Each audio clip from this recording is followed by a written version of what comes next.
Ömer بتركوا ايوه كيف هو يا عمر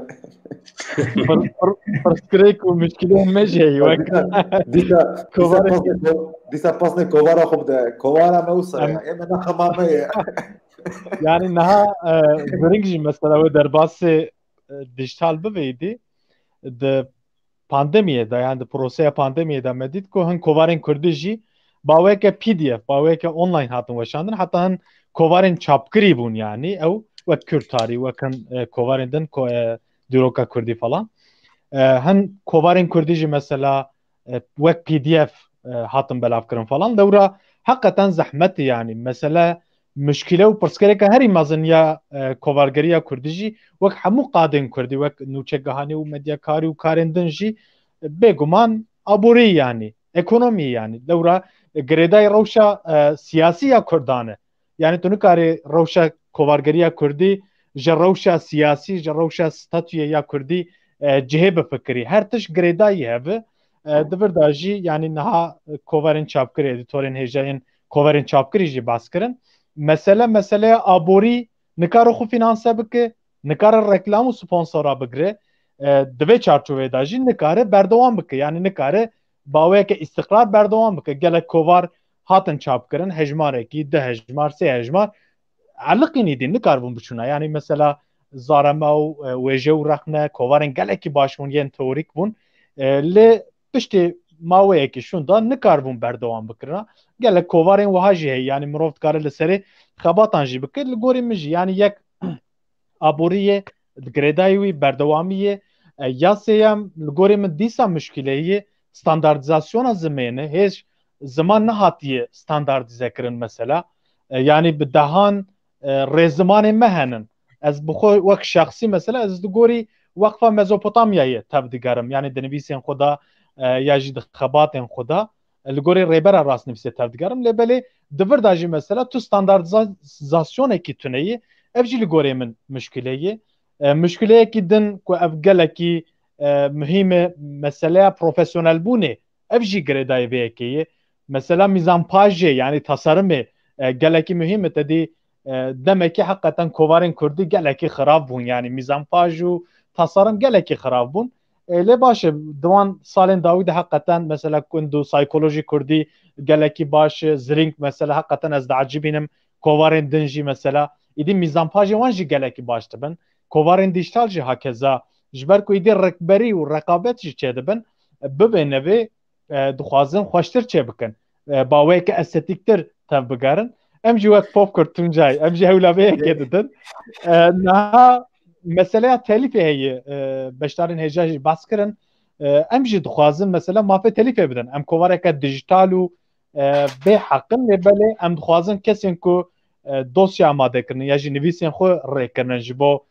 pop Kurdê em dixwazin ji bo wan mesela mafekî telîfê bidin bawerim di qada kovargeriya Kurdî da yekem kovara ku mafê telîfê da ne şaş bim dibi ku ez şaş bim dibi ku umra min sererast bike flaşilat û bawerim ya Ömer Faruk Baranî bû mesela me gelek di hesbidan daxuza perê me hev îja bi dolar didan Tuncay yani kamera baweke profesyonel tev digeriyan Tuncay te jî herhalde wê neşandibû nizam tu sa dixuyî sankî rûyê te dikenî mesela em jî dixwazin yani heger derfet û îmkanê me çêve em jî dixwazin mafê telîfê bidin ev tişt çi dibe berdewamî çê dike kesên ku nivîsên xwe dinivîsin bi eşq û şewqekî cuda wê binivîsin û yani mesela telîfê çima mühim e ji ber ku wê kar baweke profesyonel baweke rêk û pêk berdewam bikin ha kovargeriya Kurdî bi dildarî heya ciyekî wê bimeşir lê belê piştê ku pere tune bû wê eşq û şewq jî wê nemîne wê berdewamî jî wê nemîne di qada dijîtal da jî bivê nevê mesela mîzanpajê gelekî derdikeve pêş li wê da jî mesela me çend hejmaran da me mafê telîfê da mîzanpaj grafîk Kurd ê me çê dike amade dike lê ji wê şûn da me nikaribûyî de bidaye niha bi dildarî baweke dildarî çê dike Rıdwan Xelîl jî mesela çê dike yani hê jî bazara Kurdî kesade ji Seydayê Ehmedê Xanî vir ve ev 400 salin ku digot çi bikim ku qewî kesade bazar nîne ji qumaşê me re xerîdar hê jî روشی حوشی همان یعنی مخابن نهاز خوازم مامۆستا سیدار بەحسا مەسلەیەکی حقەتەن مهم کرد گۆ یەکیتیا کۆڤارگەرên کورد تونەیە divê çarçoveyê da bi rastî pêngavekî gelekî muhîm hate avêtin beriya 5-6 me ewil bû bawerim belkî mamoste sîdar min sererast bike me komekî ava kir koma kovargerên Kurd mala wî ava ve Rıdvan Xelîl pêşengiya vê karê kir niha herî dawî doh endamekî kovarekî li vê komê zêde bû bû 16 kovar yani em niha dibin platforma koma kovargerên Kurd da 16 kovar henin nêvî dijitalin nêvî çapkiriyê ku psikolojî Kurdî têdayê bawerim kund têdayê ziring neşaşim têda nînin lê belki ew jî hê paşê daxil bibin herî dawî do Kurde çîrok ez şaş nebêjim ew daxil bû yani mebesta koma kovargerên Kurd ev e ez behsa vê bikim yek têkilî yani têkilî û irtibat di navbera kovargerên Kurd da nîne heqetan tunebû yani heya kesî ji kesî tunebû herkes kovara xwe dabû di bawê sînor kirî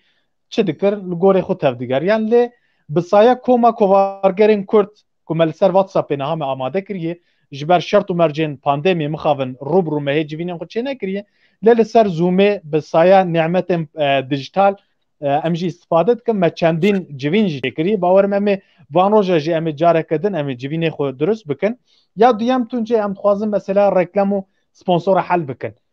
yani kovar bira weşanên Kurdî dibe çizanim yani sazî û tiş wexfên Kurdî dibe kesên ku diqada Kurdî da dixebitin bila bibin sponsor bila reklam çê bikin ya sêyem em dixwazin mesela mîzanpajê mesela tasarımê ku ji hêla estîtîka gelekî girîng ve em dixwazin vê safê bikin ya çarem em dixwazin mesela belavkirinê ku heqetan ji bo kitêbên Kurdî ji bo kovarên Kurdî zehmetiyekî mezin e yani ê ku li ser dijital tu tune bî dema çapkirê vî pir zehmet em dixwazin vê meselê safê bikin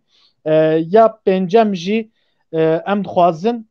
li ser navê koma kovargerên Kurd hen rêze çalakî li dar bixin yani em bi panela bi konferansa bi gotbêjan em meseleya rewşa kovargeriya Kurdî bînin Rojava Kurdan em di nav hewldanekî wiha danin ez bi xwe jî berpirsê medyayê koma kovargerên Kurdim mamoste û sîdar û hevalên din jî baweka aktif di vê komê da kar û xebat dikin